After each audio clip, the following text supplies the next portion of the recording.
जी अस्सलाम वालेकुम। एक और क्यूरी है। मोस्टली स्टूडेंट्स ये पूछते हैं कि जो पैराग्राफ राइटिंग होती है उसके बारे में थोड़ा सा ब्रीफ कीजिएगा। तो उसके बारे में मैं बताता हूँ। ये कुछ पैराग्राफ्स है जो मैंने समराइज की है, आप लोगों को दिखाता जाऊँ। ये देखिएगा ऑलमोस्ट बहुत ज़्यादा है because I have been writing since 2022 और फिर 2023, 4 एंड 5, तो ये मुख्तलिफ है। बाय द वे ये कुछ मेरे पास अभी सामने पड़ी हुई है। इसमें ना मैं क्या करता हूँ, जस्ट लाइक ये एक आर्टिकल मैंने पढ़ा, आर्टिकल के बाद ये मैंने इसको समराइज किया अपनी वर्डिंग में, फिर ऊपर मैंने इसको टाइटल दिया अफगानिस्तान जियोपॉलिटिकल स्टाइल में, और फिर ये एक और है China rise versus Pakistan struggle, फिर एक और है एंड सो ऑन। इसी तरह फिर हर एक पेज पे मैंने इस तरह चार आर्टिकल्स को समराइज किया हुआ है। आप देख सकते हैं बहुत ज्यादा है। बाय द वे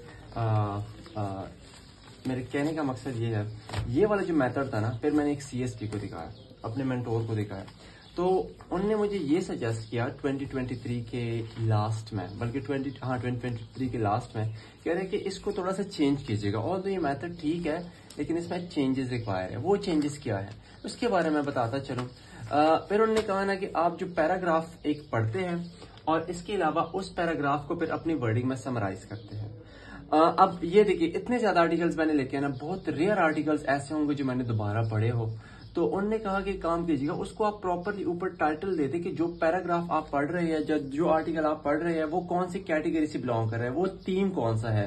तो जो थीम है उसी के अंडर आपने उसको लिखना है। जस्ट लाइक ये इकोनॉमी का थीम है, इकोनॉमी पे आर्टिकल आया हुआ है, फिर मैंने एक प्रॉपर पेज इसके लिए साइड पे किया हुआ है कि इकोनॉमी वाले जितने भी आर्टिकल आएंगे मैं इस पेज पे लिखूंगा। तो ये जो है देखिए ना, from stabilisation to sustainable growth Pakistan economic challenge, ये देखिए नेक्स्ट वन, फिर next one and so on, फिर ये लास्ट वन। ये सारे के सारे हमारे पास है इकोनॉमी पे।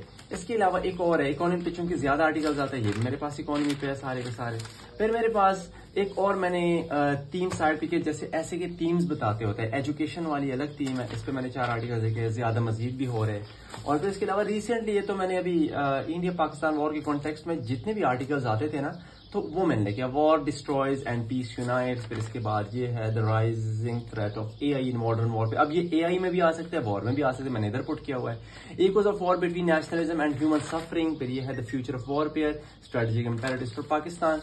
और ये क्लाइमेट चेंज वाला अलग है। फिर मेरे पास मीडिया वाला अलग आ सकता है, फिर जेंडर वाला अलग आ सकता है, फिर AI वाला मैंने अलग बनाया हुआ है, डेमोक्रेसी का अलग बनाया हुआ है, एजुकेशन वाला। तो ये सारी की सारी चीजें है ना, ये फिर ठीक मेथड है, ये मुझे अच्छा लगा। शायद आप में से ना हर एक बंदे के डिफरेंट मेथड्स और सारे के सारे करेक्ट भी हो सकते हैं, आई डोंट नो, लेकिन मेरा मेथड ये है तो मैं इस तरह कर रहा था और ये परफेक्टली फाइन। अब let's come to the point. ये चीज तो ठीक है, ये हर एक बंदा कर सकता है कि अब लिखना कैसे है, ये चीज इंपॉर्टेंट है। तो लिखने के लिए अब बात यह है कि आपके पास डिफरेंट वेबसाइट्स है और वहां पे ना हर एक के डिफरेंट आर्टिकल्स आ सकते हैं। जस्ट लाइक ये है एशिया का एक न्यूज़पेपर है, और खलीज टाइम है हमारे पास, अल जजीरा है, क्या नाम है, डेली टाइम्स है, एक्सप्रेस ट्रिब्यून है मेरे पास, द न्यूज है हमारे पास, ये जो डॉन है। लेट्स सपोज मैं बताता हूँ अब लिखते कैसे, इसमें बहुत ज्यादा है।